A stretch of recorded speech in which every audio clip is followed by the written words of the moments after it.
Right Ravikanth, ఇక ఖమ్మం నుంచి మా ప్రతినిధి సామ మనకు మరింత సమాచారం అందిస్తారు. సామ, ప్రధానంగా ప్రభుత్వానికి బాధ్యత ఉంటుంది, ఒక హామీ ఇచ్చినప్పుడు దాన్ని అమలు చేయాల్సిన బాధ్యత ఉంటుంది. కానీ ఏం జరిగింది?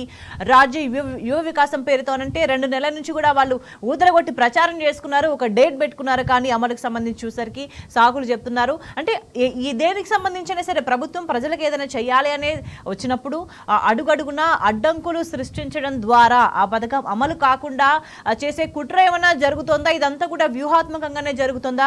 చిత్తశుద్ధి లేకపోవడం వల్లే కావాల్సుకున్న ప్రభుత్వం ఇట్లా వ్యవహరిస్తుందనే అనుమానాలు కూడా కలుగుతున్నాయి. స్వేచ్ఛ, కాంగ్రెస్ ప్రభుత్వ పరిపాలనలో డేట్ చెప్పారు, డెడ్ లైన్ పెట్టారంటే ఆ పథకం అమలు కాదు అనేటువంటిది ప్రజల్లోకి వెళ్ళిపోయింది. వాళ్ళ ప్రజలు కూడా చర్చించుకుంటున్నారు. ప్రత్యక్షంగా అనేక సందర్భాల్లో ఇది ప్రూవ్ అయింది కూడా. డేటు, డెడ్ లైన్ రెండు ప్రకటించింది కాంగ్రెస్ ప్రభుత్వం అంటే ఆ పథకం అటకెక్కినట్టే, అమలుకు నోచుకోనట్టేనని డిసైడ్ అయిపోయింది. ఎందుకంటే గతంలో రైతు భరోసా చూసాం, రైతు భరోసాకు ముందు రైతు రుణమాఫీ చూసాం. ఈ ప్రక్రియలు డేట్లు పెట్టారు, డెడ్ లైన్లు పెట్టారు, అవేవి కూడా ఫుల్ఫిల్ కాకుండానే రైతులు ఎంత ఇబ్బంది పడ్డారో మొత్తం యావత్ ప్రపంచం అంతా చూసినటువంటి పరిస్థితి కనిపించింది.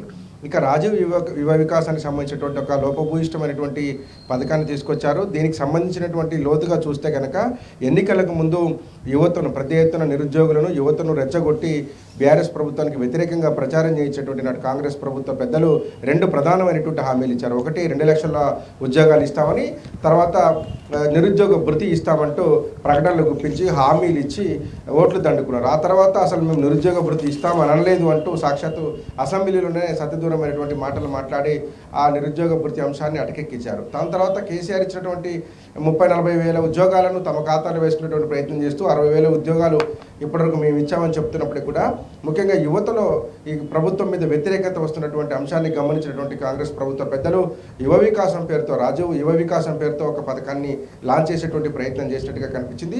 చేస్తున్నట్టుగా యువతను అట్లాగే నిరుద్యోగులను అందరినీ కూడా మభ్యపెట్టారు. దరఖాస్తులు తీసుకున్నారు. 2 నెలల పాటు ఎంఆర్ఓ ఆఫీసుల చుట్టూ ఉరికించారు. ఆ తర్వాత బ్యాంకు ఆఫీసుల చుట్టూ ఉరికించారు.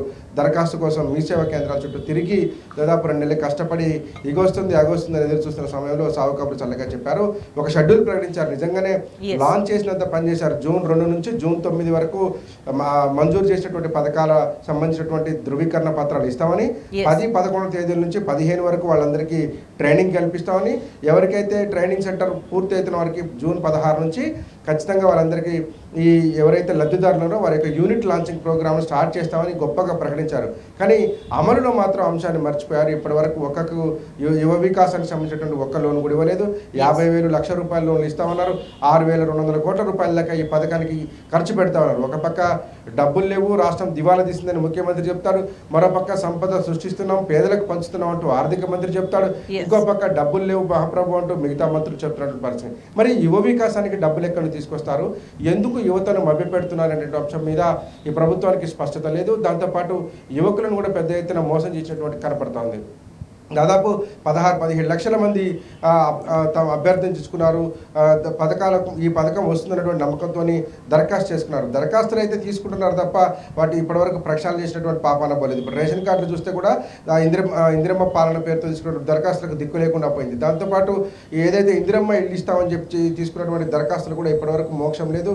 ఇందిరమ్మ కమిటీ సభ్యులే పెద్ద ఎత్తున ఆందోళన చేస్తున్నటువంటి పరిస్థితులు కూడా ఉన్నాయి. కాబట్టి ప్రభుత్వం మీద ఒక నమ్మకాన్ని కోల్పోయేటువంటి పరిస్థితి కల్పిస్తున్నారు. యువ వికాసం అయితే లోపభూయిష్టంగా తయారైంది. స్వేచ్ఛ.